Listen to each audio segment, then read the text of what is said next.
नमस्कार, आप देख रहे हैं Rajasthan coverage digital news HD और मैं हूं आपके साथ सविता सिंह। हम आपको रूबरू करवाएंगे राजस्थान एवं अन्य राज्यों की हर छोटी बड़ी खबरों एवं पॉलिटिक्स से जुड़ी खबरों से।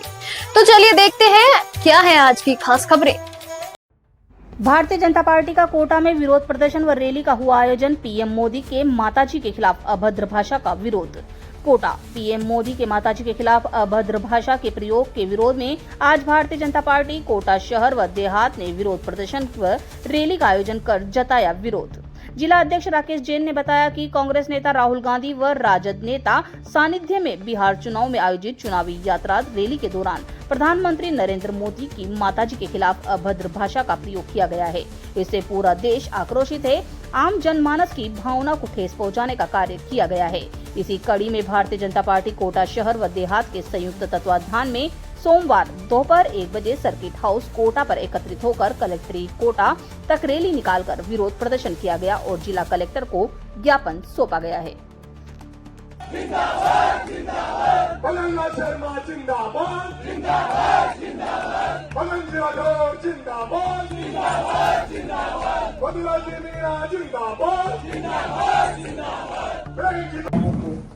सरकार ने हटाया, उसके विरोध में कांग्रेस के नेता वहाँ रैली और यात्रा निकाले लोकतंत्र, किंतु लोकतंत्र का मतलब अलोकतांत्रिक भाषा यह स्वच्छंदता नहीं है। स्वच्छता रखे, स्वतंत्रता रखे, स्वच्छंदता थोड़ी कुछ भी बोले।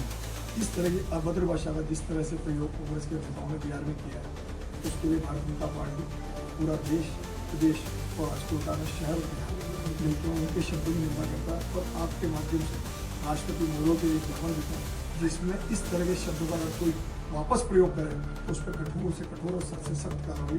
इसके लिए भारतीय जनता पार्टी के उम्र उपाध्यक्ष प्रदेश बिलाल जी, दया जिलाध्यक्ष मैं राकेश जी जिलाध्यक्ष है, आपसे निवेदन करता हूँ उनके सहयोगी दल के नेताओं के दिमाग में या बुद्धि में यह बात नहीं आई कि अगर इस तरह की भाषा का प्रयोग किया तो कोई बड़ी बात नहीं है, सड़कें नहीं जेलें तक भर देंगे, चाहे सरकार हमारी हो, कुछ भी हो जाए। यह भारतीय जनता पार्टी का कार्यकर्ता मां का अपमान सहन नहीं करेगा।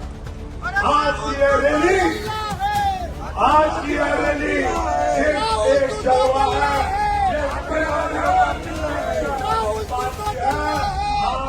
कार्यकर्ता दिखा देगा कि अगर दोबारा इस तरह के शब्दों का प्रयोग किया तो ये भारतीय जनता पार्टी का कार्यकर्ता कुछ भी करने में गुरेज नहीं करेगा।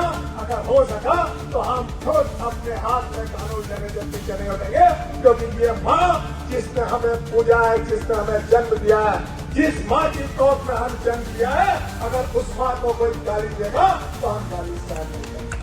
हम यहाँ से निश्चय करके जाएंगे कि अगर आज के बाद ये कांग्रेस या उनके सहयोगी दलों के नेताओं ने किसी भी माँ का अपमान किया, किसी की बहन का अपमान किया, किसी वरिष्ठ का अपमान किया, किसी ज्येष्ठ का अपमान किया, किसी बुजुर्ग का अपमान किया, तो ये भारतीय जनता पार्टी का कार्यकर्ता चुप नहीं है। मेरा आज इस मंच के माध्यम से कांग्रेस के नेताओं को और उनके साथियों को यही चेतावनी देने का निवेदन करता हूं आप सबकी साक्षी में कि आज के बाद अगर कुछ बोला तो अपनी जमान को संभाल के रखना, कहीं सामने कार्यकर्ता अपनी पे आ गया तो कुछ कर बैठेगा।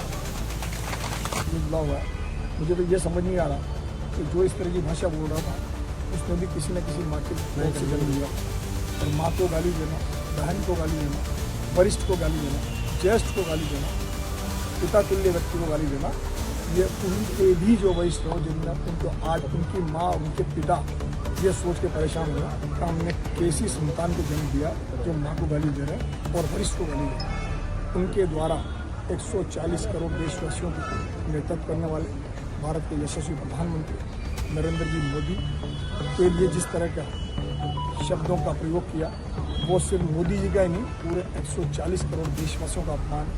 इसी कड़ी में मोदी जी की माता श्री जो कि देवलोकवासी हैं, स्वर्ग लोक में निवास कर रही हैं, उनका जिस तरह से अपमान किया उसकी जितनी निंदा की जाए वो करना। हम सभी भारतीय जनता पार्टी के कार्यकर्ता इन शब्दों की बहुत भत्सना करते हैं और परमपिता परमेश्वर से प्रार्थना करते हैं कि उन्हें सद्बुद्धि दे। आज हमने जिला कलेक्टर महोदय को महामहिम राष्ट्रपति महोदय के नाम ज्ञापन दिया है कि इस तरह के शब्दों का जिनने प्रयोग किया है उनके खिलाफ सख्त से सख्त कार्रवाई हो और इसमें इस तरह की धारा लगाई जाए जिससे आगे कभी कोई इस तरह की भाषा का प्रयोग नहीं कर सके। जब मतदाता सूचियों को स्वच्छ करने का और उसमें जो भी खामियां थी उनको दुरुस्त करने का चुनाव आयोग ने प्रयास किया, वह कहते हुए कांग्रेस के नेताओं और उनके सहयोगी दलों के नेताओं के गले नहीं उतरा और वो वोटों की राजनीति के लिए जिस तरह से विदेशियों को कहीं ना कहीं वोट डलाकर सत्ता हटाने का प्रयास करते थे, तो उन्हें लगा कि अब सत्ता हमारे हाथ में नहीं आ पाएगी, तो उनने रोड पे उतर के नोटंकी करने का प्रयास शुरू किया। उस कड़ी में कांग्रेस के नेता और राष्ट्रीय जनता दल के दोनों के, क्योंकि ये जातिवाद और वंशवाद की राजनीति है, चाहे राहुल गांधी जी हों चाहे तेजस्वी जी यादव हों, वंशवाद की ये सब धरोहर है और ये वंशवाद की राजनीति लगातार चलाना चाहते हैं। फिलहाल के लिए बस इतना ही, मिलते हैं इसी प्रकार की अगली खबर में। तब तक के लिए बने रहिए हमारे साथ और देखते रहिए Rajasthan coverage digital news HD।